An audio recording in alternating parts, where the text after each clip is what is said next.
Welcome to the only daily podcast focusing on compliance news of the day. Each morning, start your day with a cup of coffee and Tom Fox, the voice of compliance, to hear about 4 of the top compliance, corruption, or leadership stories you will need to start your day. The Daily Compliance News is a production of the Compliance Podcast Network. July 23, 2020, the jail time edition. And we start off with our lead story on that topic.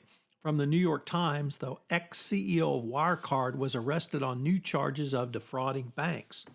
The former executive was arrested Wednesday in Munich from evidence uncovered that Insolvent Payments company had used false accounting to defraud creditors of $3.7 billion. The accusation significantly increased the scale of the financial wreckage left by Wirecard and will add pressure to German regulators and outside auditors who failed to uncover irregularities, despite warnings literally going back a decade. The former chief executive, Markus Braun, and 2 other former Wirecard executives were arrested Wednesday after prosecutors significantly widened their investigation.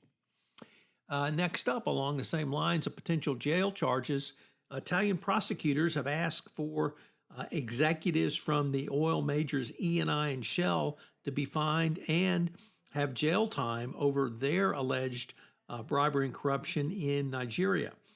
This is a well-known corruption case.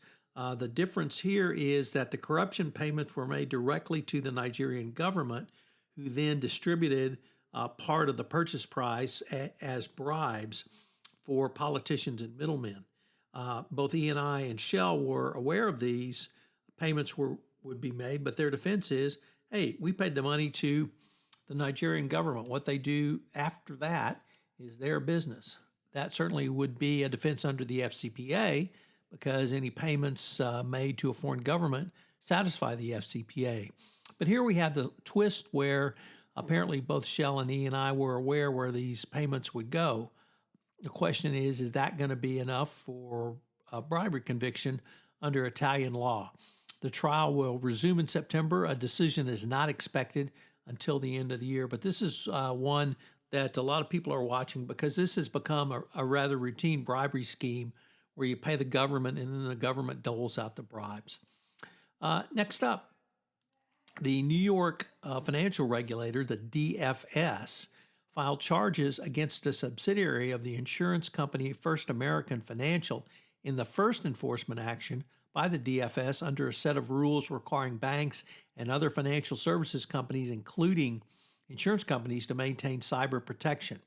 The First American, the second largest real estate title insurer in the U.S., exposed hundreds of millions of documents containing sensitive information over the course of several years. The exposure stemmed from a flawed document management system that allowed anyone to view the files without needing a password or other security protections. So we've got the first DFS enforcement action. Certainly that could be a significant one, as the DFS is known for its aggressive posture.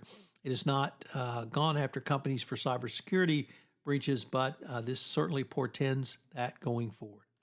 And finally, from the Washington Post, Microsoft is accused of, quote, corporate bullying after years of avoiding antitrust allegations in in the EU. Slack, which makes a corporate messaging app, filed a complaint with EU regulators alleging that Microsoft abused its dominant position in Office by creating Teams.